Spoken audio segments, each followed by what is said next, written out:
வணக்கம் தொழிகளே. இன்னைக்கு நம்ம சேனல்ல சின்ன குழந்தைங்கள்ல இருந்து பெரியவங்க வரைக்கும் குடிக்கிற ஒரு ஆரோக்கிய பானம், அதாவது நெல்லிக்காய் ஜூஸ் எப்படி ப்ரிப்பேர் பண்றது அப்படிங்கறதான் பார்க்க போறோம்.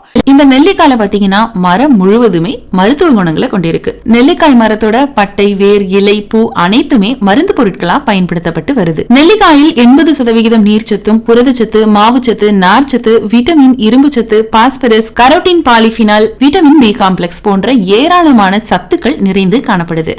ஏழைகளின் ஆப்பிள் என்று வர்ணிக்கப்பட்டாலும் ஆப்பிளை விட அதிக அளவு சத்துக்கள் இந்த நெல்லிக்காயில இருக்கு அப்படிங்கிறது தான் உண்மை. ஒரு 150 கிராம் அளவுக்கு நான் நெல்லிக்காய் எடுத்து இந்த மாதிரி கட் பண்ணி வச்சிருக்கேன். அதை மிக்ஸி ஜார்ல போட்டுக்கலாம். இது கூட ஒரு 200 ml தண்ணி ஊற்றிக்கலாம். இதை நல்ல மையா அரைச்சி எடுத்துக்கலாம். இப்போ இதை வடிகட்டிக்கலாம். இதோட ஒரு அரை எலுமிச்சம்பழம் எடுத்து புழிஞ்சிக்கலாம்.